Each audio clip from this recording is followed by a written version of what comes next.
Mark Lowen there joining us from Rome. Tangible progress, said President Biden after the communique had been published. That's not how smaller island states here at COP26 who've gathered today will see it. Joining me is Baroness Patricia Scotland. She's the Secretary General of the Commonwealth of Nations. Good to see you. Good to see you too. I saw a quote from you recently where you said, "We are right in the eye of the storm, but we're not all in the same boat."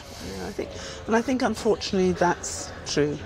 If you look at the small states in the Commonwealth, you know, we have 54 states, but 32 of them are small. So our whole family is about 2.5 billion people. But for the small states, they are really seeing this as an existential threat. And not just because it is climatically difficult, but of course look at what's happening with COVID-19. So they're facing a double whammy. Many of them haven't been able to get the vaccines, their industries are therefore held down, and they're fighting really to get a sustainable environment going, as well as a sustainable economy. So right now, 1.5 for these small and vulnerable countries is really talking about whether they survive or whether they don't. And we're at about 1.1 degrees now. And people think that's just a figure, the 1.5 to stay alive. If you're a small state and you've been subject to some of the biggest hurricanes in the last century, in the last 4 years, if you've seen your whole island devastated and your economy wiped out and the sea rise is going up and up, you are looking at annihilation. And for them, the reason they're here is they're having to say to the world, this is real. You know, it's not a joke. And for us, if we cannot get a real deal, if that 100 billion does not get delivered every year, and we've been promising it for more than 10 years, 2009, a minimum, and people are really saying we need trillions. But if we haven't even got the 100 billion, this is a death knell for many of our small states, and that's why they're here, round the table, banging the drum, saying, please hear us. We were talking about your native Dominica. Just explain to people the ferocity of the storms that they're now facing. And these would be once-in-a-lifetime storms, Absolutely. And now they come along with much more frequency. What does that mean for people who live there? Well, it's terrifying because in the old days you'd say, I'm going to face a Category 5 storm, a Category 5 hurricane once in 72 years. So once in my lifetime I'm going to have annihilation, but then I can build back, and hopefully I'll build back securely. In 2015, Dominica, which is the country of my birth, suffered from Tropical Storm Erica. It destroyed 95% of the GDP. So everyone thought this was the end of the world. It was terrible.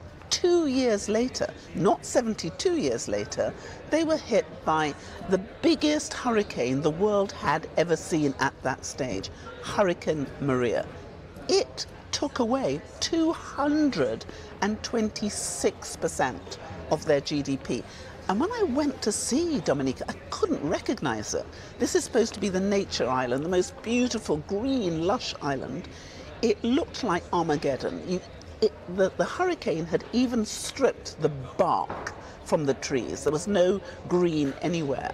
And a lot of people not only left the island, but they lost everything. Some people were literally left with what they were standing up in, and everything else was gone. One of your other members, though, is India, that has not come forward with a nationally determined contribution. It's not committed yet to net zero.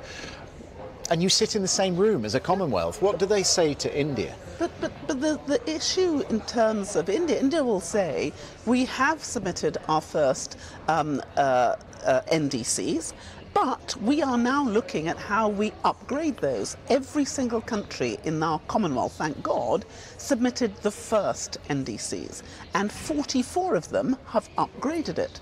India is facing 1.36 billion people. And they will say, if you look at what we've done more than many, many other countries. But there's a challenge. And of course, they're looking at the other big guys and saying, well, hold on, we're doing more than you, so we're going to argue about it. What the small islands are saying to India is, please help us. And you know, the truth is, India has been very, very supportive of small island states.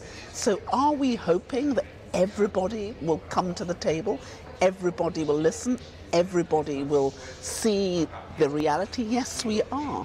But you know, every single country is looking at how they can help their own people. And I understand that. I really understand that. But for the 32 small states in our Commonwealth, they may not have a tomorrow. For the 42 small states of the world, we can fix this for them. So maybe if we had the money on loss and damage, if we had the money to help them with mitigation and adaptation, they may have more time. But right now, there is no time, and it's going to take all of us. This is the really heartbreaking thing. It's not that I can fix myself. I can't fix it unless you fix it with me. You know, the truth is, it's just like with the vaccines. None of us are going to be safe until all of us are safe. And up till now, the small states are like, you know, the Canaries used to send down a mine and you'd wait to see if they came back. Well, they are our canaries and they're not coming back. And the Commonwealth has been fighting it since 1989 when we came up with the Langkawi Conference. It brings a whole new meaning to existential threat. We'll have to leave it there. Yeah. But Baroness Scotland, thank you for coming. Come and see us again this week because there's a lot of debate and negotiation ongoing. Lovely to see you. Thanks for coming. Thank you very much.